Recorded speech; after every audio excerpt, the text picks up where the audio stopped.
Muy buenos días a todos, hermanos. En este 14 de febrero quiero agradecerles a todos ustedes su fraternidad, su amistad, su amor en Cristo. Gracias a todos ustedes porque pues hemos tenido un compañerismo, una amistad muy grande con algunos de ustedes desde hace más de 40 o 50 años, con algunos recientemente.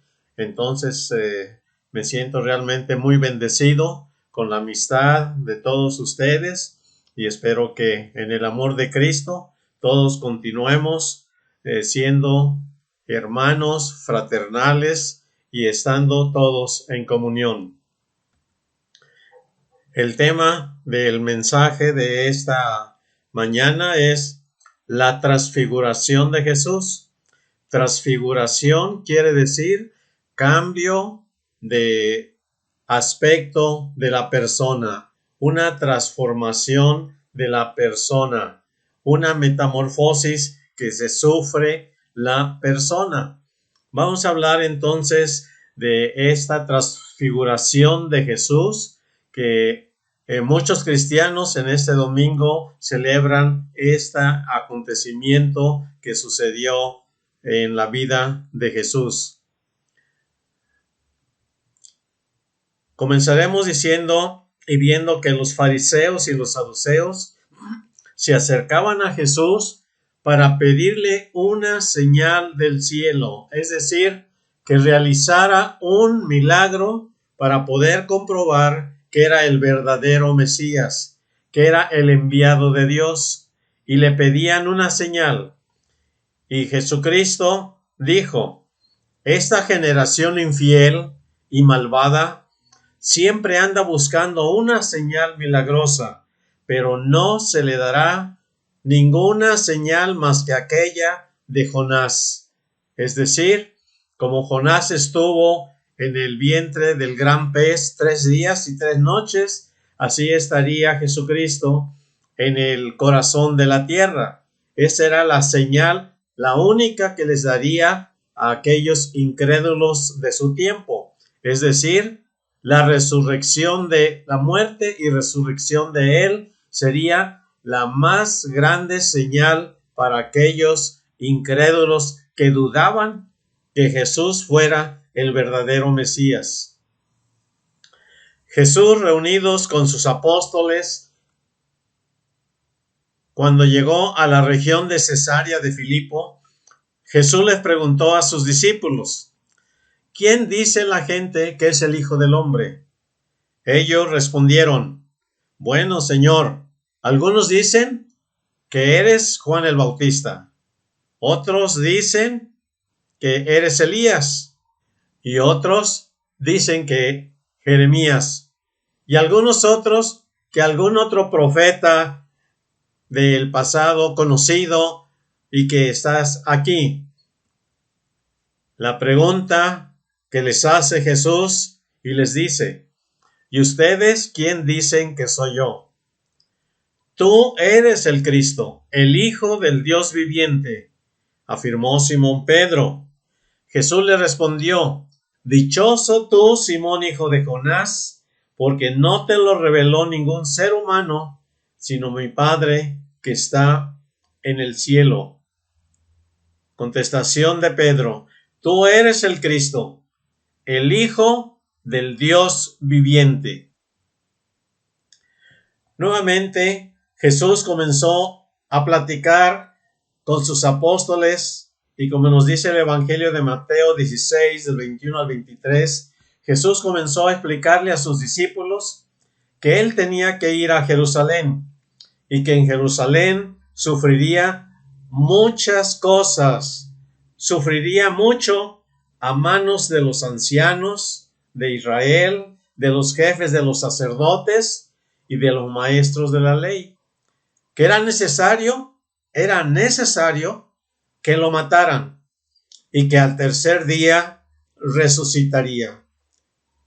Pedro, al escuchar estas palabras, lo llevó aparte a Jesús y comenzó a reprenderlo, diciéndole: De ninguna manera, Señor, esto te sucederá. En otras palabras, no vayas a Jerusalén para que no te maten y no va a suceder nada de lo que tú estás diciendo. Jesús se volvió a Pedro y le dijo: Aléjate de mí, Satanás. Eres un estorbo en mi camino, porque no piensas en las cosas de Dios, sino en las de los hombres. Continúo leyendo Mateo 16, 27 al 28. Dice Jesucristo: Yo, el Hijo del Hombre, vendré pronto con la gloria de Dios y con mis ángeles, para recompensar a cada uno según lo que haya hecho. Les aseguro que algunos de los que están aquí conmigo no morirán hasta que hayan visto el reino de Dios. Y esto verdaderamente les sorprendió a los apóstoles, que Cristo les dijera que algunos de los que están aquí conmigo no van a morir hasta que hayan visto el reino de Dios. Jesús sabía que sus discípulos quedarían desconcertados al ver los sucesos que iban a ocurrir en Jerusalén con la crucifixión de él. Por eso Jesús condujo a 3 de ellos, los que más tarde estarían también con él en su agonía en Getsemaní. Llevó a los discípulos a la cumbre de la montaña. No se sabe exactamente cuál fue la montaña. Algunos dicen que el monte Tabor, otros que el monte Hermón.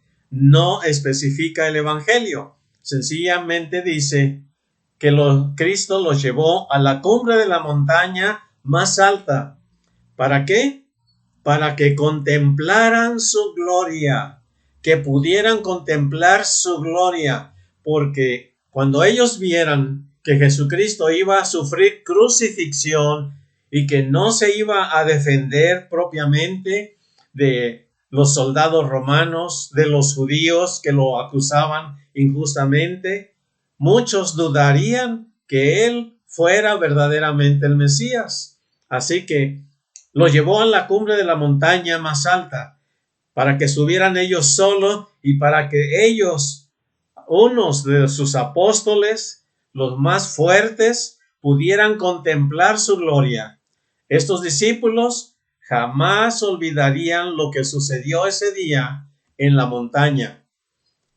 El Evangelio de Lucas, capítulo 9, verso 28 al 36, dice que unos 8 días después, Jesús, acompañado de Pedro, de Juan y Jacobo, o también se traduce el nombre como Santiago, subió a una montaña a orar. Mientras oraba Jesucristo, su rostro resplandeció como el sol, y su ropa se tornó blanca y resplandeciente. Y aparecieron Moisés y Elías rodeados de una nube luminosa y conversaban con Jesús acerca de su ida a Jerusalén y acerca de todo lo que iba a suceder en esa ciudad.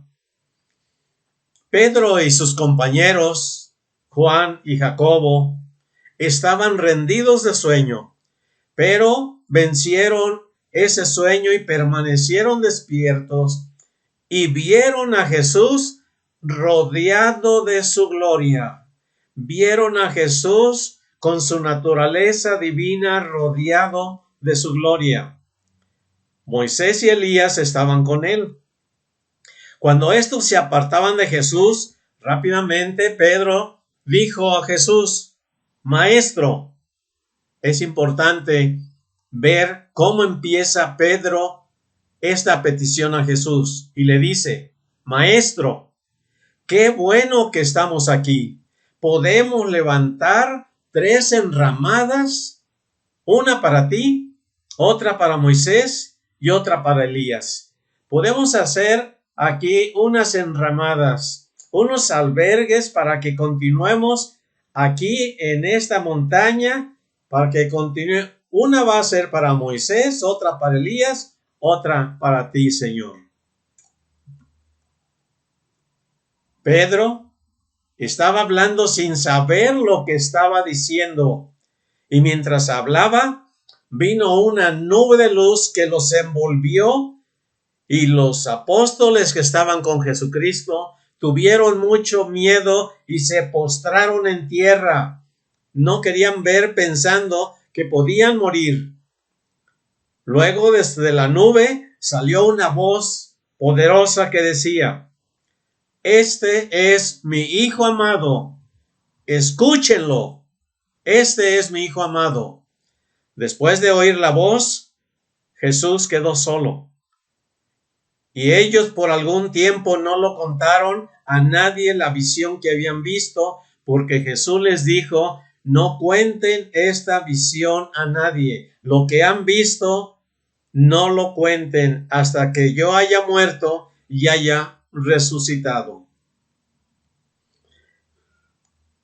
En este evento de la transfiguración de Jesucristo, Dios el Padre estaba revelando la grandeza y la divinidad de Jesús a través de transformar su aspecto, que solamente era físico, transformarlo con su grandeza y divinidad que él tenía, para que los apóstoles tuvieran la certeza y la seguridad de que él tenía naturaleza divina, de que él no simplemente era un hombre, sino era Dios tomando forma humana.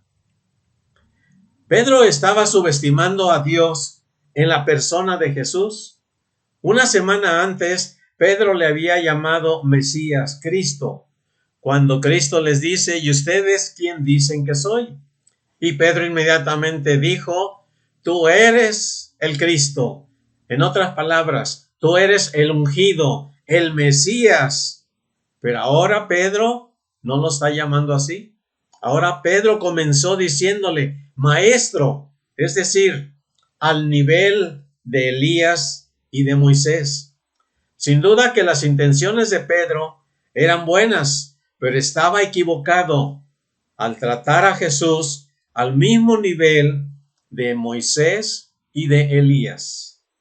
Y es que el miedo que ellos tenían lo hizo hablar de una manera sin razonar, olvidando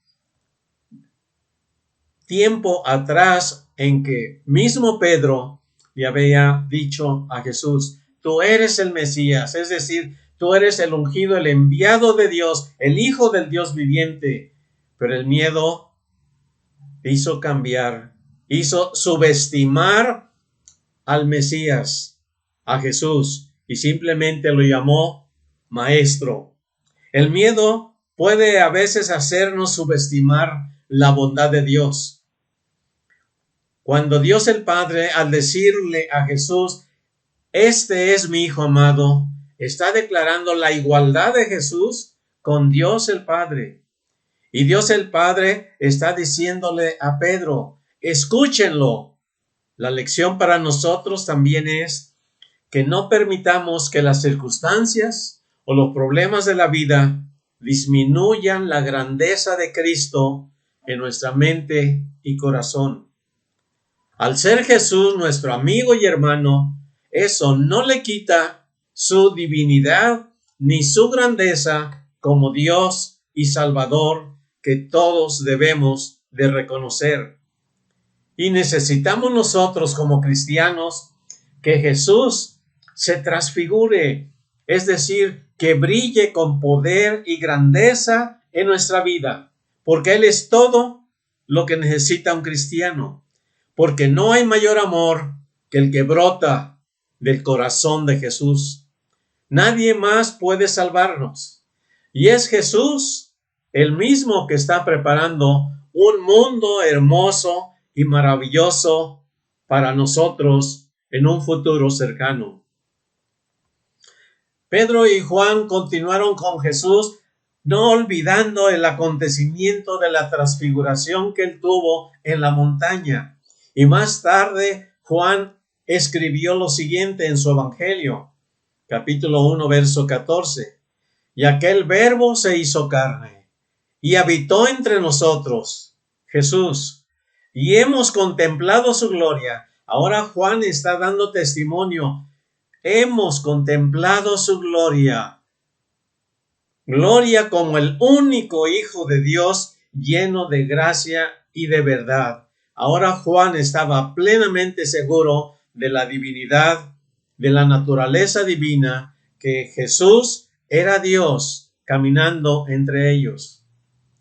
Pedro posteriormente escribe en su segunda carta, capítulo 1, versos 16 al 18, y dice Pedro: cuando les dimos a ustedes de la iglesia a conocer la venida de nuestro Señor Jesucristo en todo su poder, no estábamos inventando una historia, sino que con nuestros propios ojos vimos la grandeza de nuestro Señor.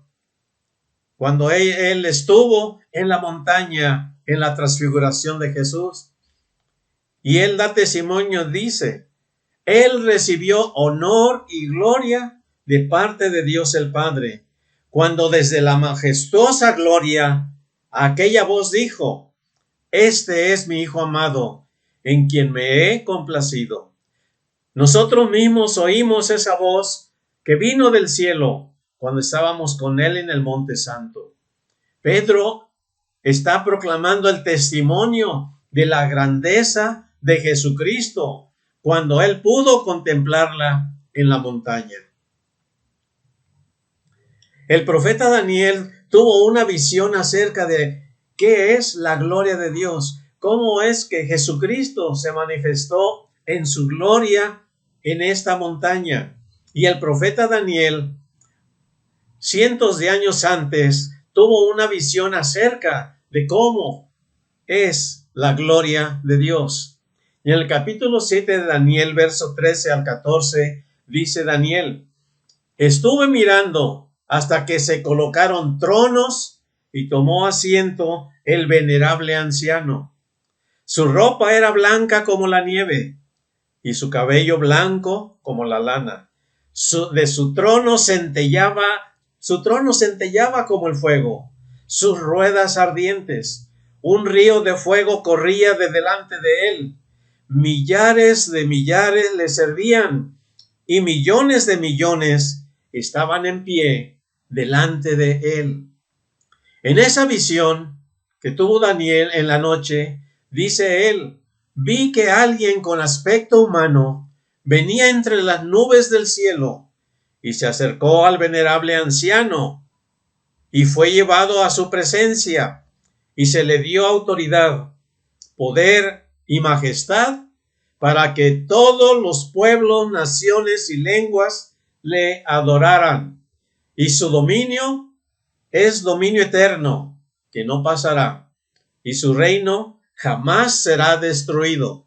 En esta visión se le presenta a Daniel, a Dios el Padre, como un anciano. Es en una visión, no es realidad como es Dios, pero para darse a entender la importancia de la gloria de Dios, se le presenta como un anciano venerable.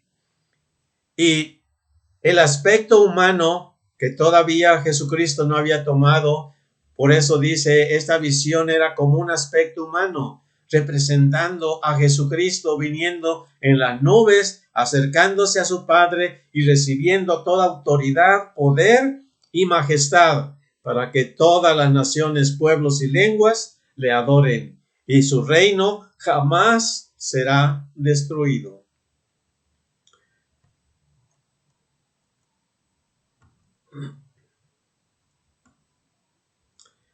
La transfiguración de Jesús en esa montaña es la esperanza de una promesa gloriosa para cada uno de los cristianos. ¿Por qué?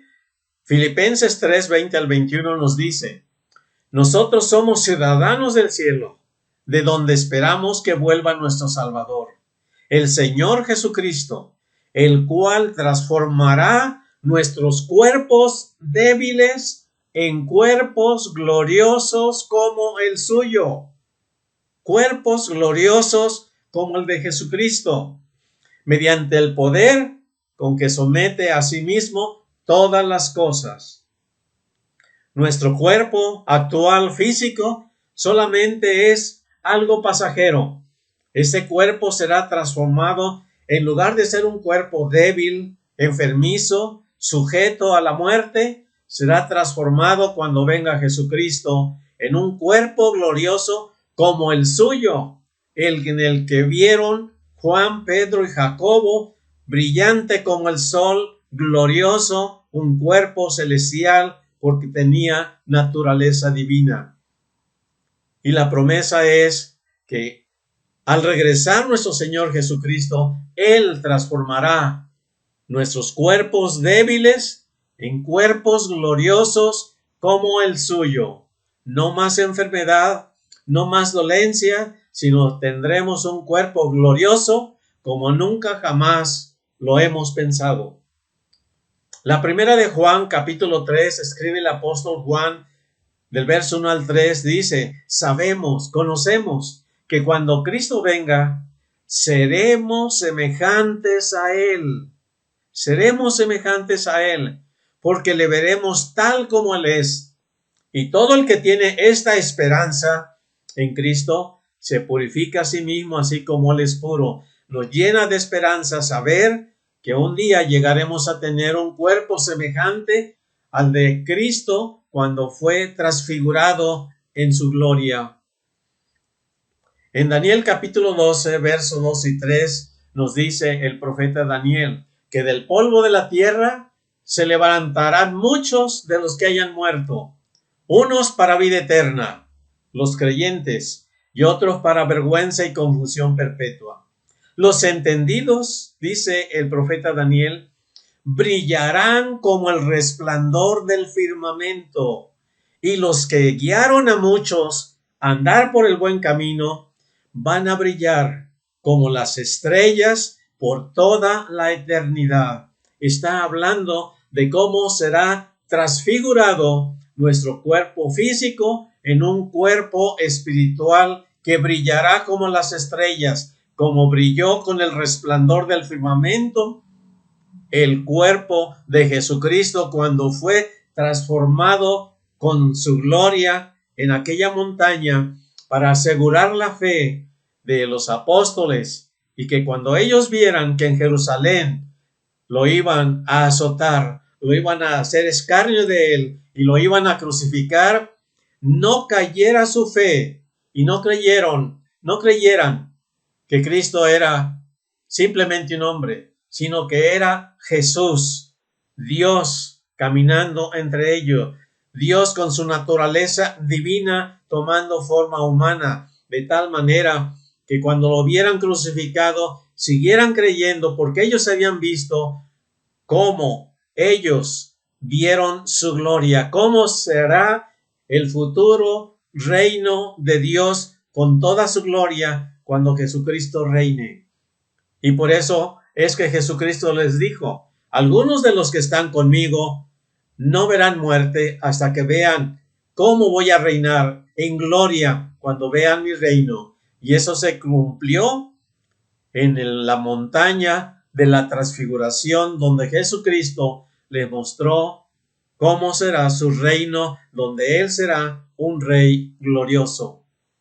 Y para ir finalizando, leemos 2 de Corintios 4 y verso 6.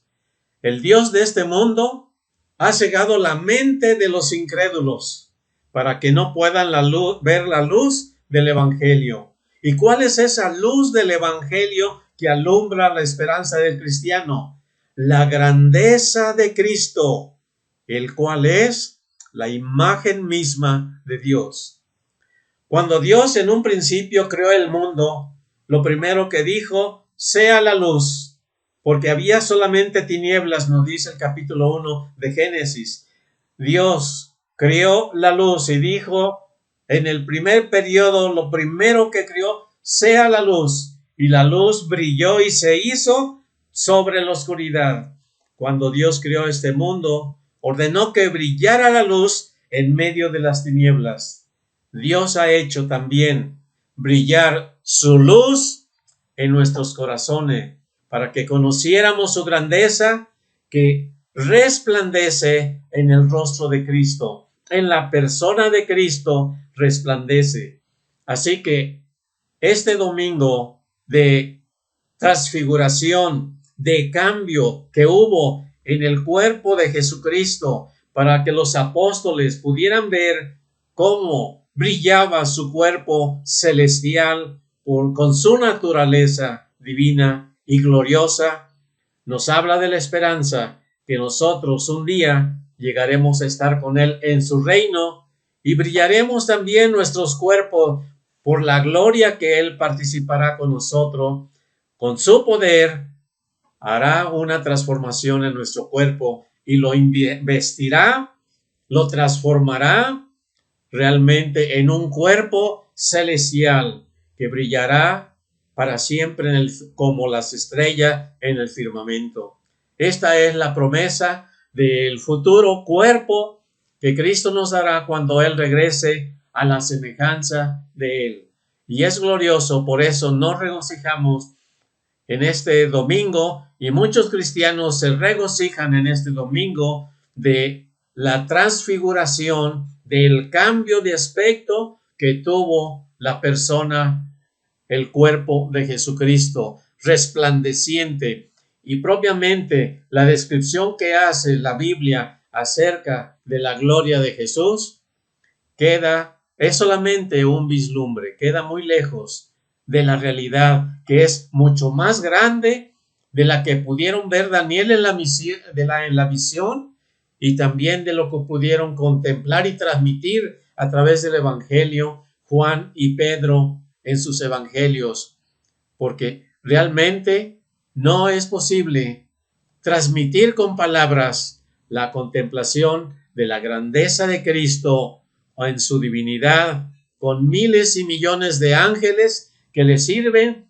y con su poder y su grandeza, pero sabiendo que Él es nuestro Salvador, que es nuestro hermano y que es el que murió por nosotros. Aquí termino el mensaje de esta mañana haciendo una oración. Padre Santo y bueno, gracias Señor, porque sabemos que aquel que vino a tomar forma humana entre nosotros y nació en Belén es verdaderamente Dios habitando, eres tú habitando con nosotros. Mandaste a tu Hijo Jesucristo, el Mesías, el ungido tuyo, que es propiamente nuestro Salvador.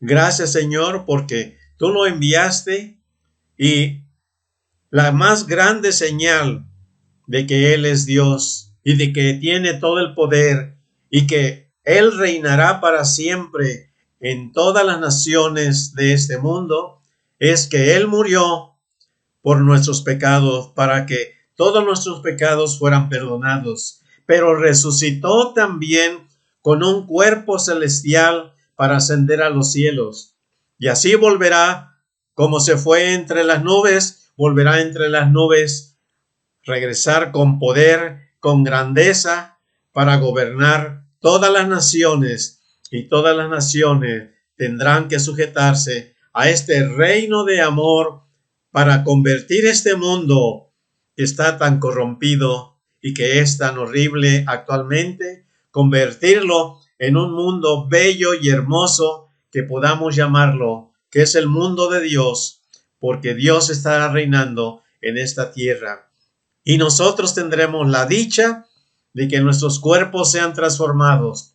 Y si hemos muerto, saldremos a vida eterna y seremos nuestros cuerpos como estrellas resplandecientes, porque Cristo impartirá de su gloria con nosotros de manera inmerecida por su grande amor y su gracia hacia nosotros.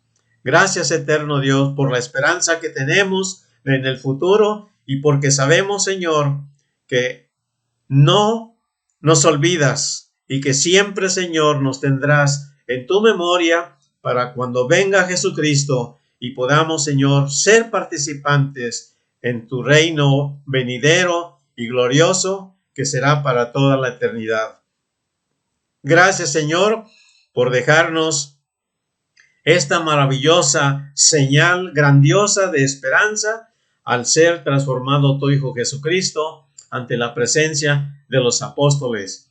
Y eso, Señor, nos llena de gozo y de esperanza que un día así estaremos, Señor, con esos cuerpos celestiales que aún no conocemos, pero que van más allá de lo que podamos pensar, porque tú impartirás esa gloria para todos nosotros. Gracias, Señor, por tu amor y por tu bondad que derramas en nosotros y por la esperanza que nos llena de verdadera gozo y alegría, sabiendo, Señor, que tú eres nuestro Dios y nuestro Salvador y que muy pronto volverás a esta tierra para, con tu grandeza, para gobernar y reinar sobre todas las naciones. Bendito y alabado sea tu nombre.